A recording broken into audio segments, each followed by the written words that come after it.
Assalamualaikum warahmatullahi wabarakatuh. Salam Om Swastiastu, Namo Buddhaya, dan salam kebajikan bagi kita semua.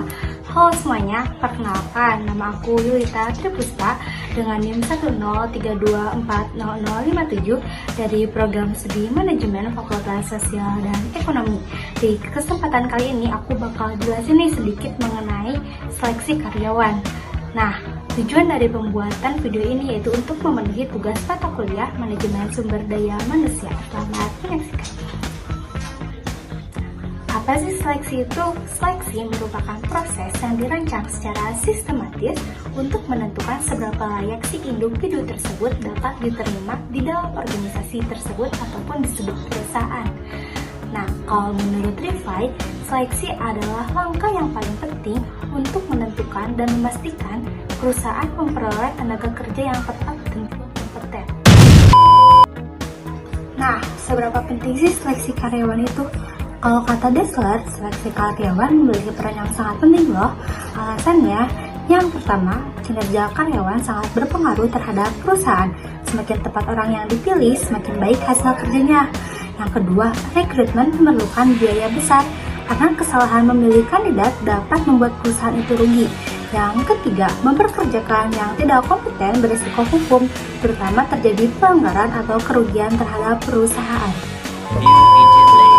Ada beberapa indikator seleksi karyawan. Yang pertama ada pendidikan, menilai apakah latar belakang pendidikan pelamar sesuai dengan kebutuhan posisi. Yang kedua ada pengalaman kerja, melihat sejauh mana sih pelamar pernah bekerja di bidang yang relevan sehingga mempercepat adaptasi. Yang ketiga ada kesehatan, memastikan pelamar memiliki fisik dan mental yang mendukung pekerjaan agar bekerja secara optimal. Yang keempat ada tes tulis, menguji kemampuan yang dibutuhkan. Yang kelima wawancara, yaitu menilai karakter, motivasi, serta kecocokan pelamar di perusahaan yang dia lamar. Apa aja sih proses penyeleksian karyawan itu? Yang pertama ada wawancara, merupakan tahap awal untuk mengenal pelamar dan melihat apakah mereka cocok secara dasar. Yang kedua, tes seleksi. Pelamar mengikuti beberapa tes seperti tes kemampuan, pengetahuan, kepribadian, hingga kesehatan. Dan yang ketiga ada wawancara lanjut. Wawancara yang lebih mendalam untuk melihat pengalaman kerja, motivasi, apakah sesuai dengan perusahaan. Dan yang keempat, cek latar belakang dan juga referensi, mengecek kebenaran data seperti riwayat kerja dan juga rekomendasi dari perusahaan sebelumnya. Lalu yang kelima, pemeriksaan kesehatan, cek kondisi fisik mental untuk memastikan pelamar siap untuk bekerja di perusahaan kita. Nah, yang keenam, penentuan hasil seleksi, apakah dia lolos ataupun tidak. Yang ketujuh ada surat pengangkatan, ketika dia lolos, maka pelamar mendapatkan surat resmi dari perusahaan. Nah, selanjutnya ada dua faktor yang harus dipertimbangkan dalam seleksi karyawan. Dalam proses rekrutmen, jumlah pelamar yang memenuhi syarat sangat menentukan kualitas karyawan yang dapat diperoleh di sebuah perusahaan itu. Semakin banyak pelamar yang qualified, semakin besar peluang mendapatkan tenaga kerja yang berkualitas. Namun, ada kalanya jumlah pelamar yang lolos seleksi lebih sedikit dari yang diharapkan. Hal itu bisa terjadi karena beberapa faktor. Yang pertama, imbalan atau upah yang ditawarkan terlalu rendah sehingga tidak menarik bagi pencari kerja. Yang kedua, pekerjaan membutuhkan spesialisasi yang sangat tinggi sehingga banyak sedikit orang yang memiliki kompetensi tersebut. Dan yang ketiga, persyaratan yang diterapkan terlalu berat membuat banyak kandidat gugur sebelum tahap seleksi. Dan yang keempat, mutu pelamar yang rendah sehingga tidak banyak yang memenuhi standar organisasi ataupun sebuah perusahaan. Yang kedua, dalam proses rekrutmen terdapat beberapa faktor eksternal yang memengaruhi keberhasilan organisasi dalam mendapatkan tenaga kerja yang tepat.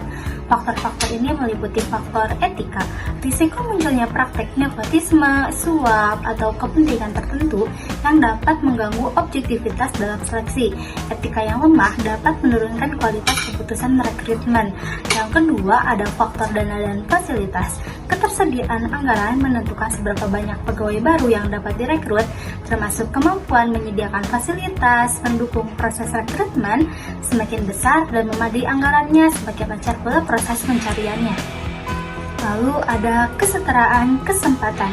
Proses rekrutmen harus bebas dari diskriminasi, baik berdasarkan gender, usia, ras, maupun latar belakang lainnya. Prinsip ini memastikan semua kandidat memiliki peluang yang sama untuk dipertimbangkan sesuai kompetensi.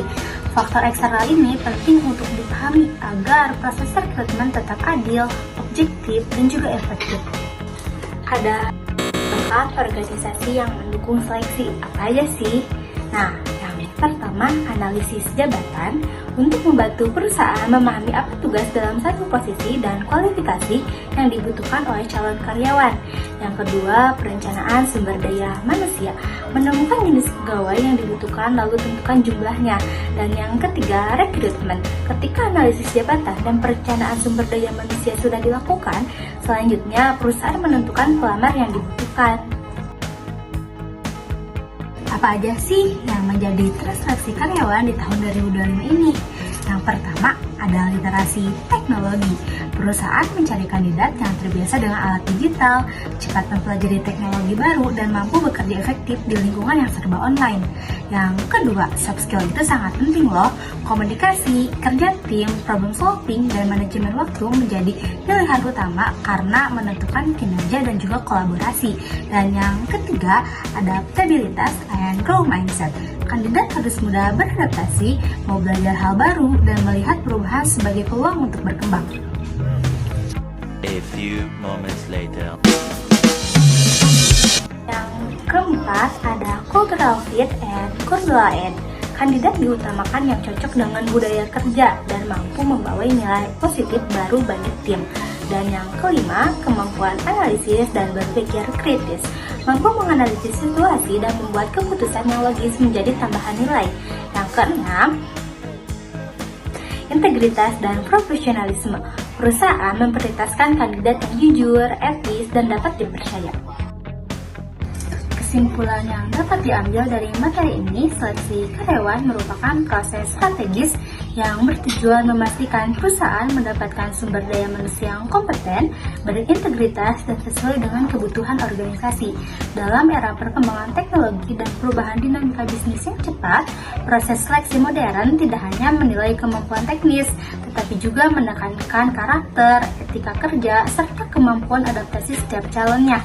Dengan seleksi yang tepat, perusahaan dapat membangun tim yang kuat, profesional, dan siap menghadapi tantangan di masa depan.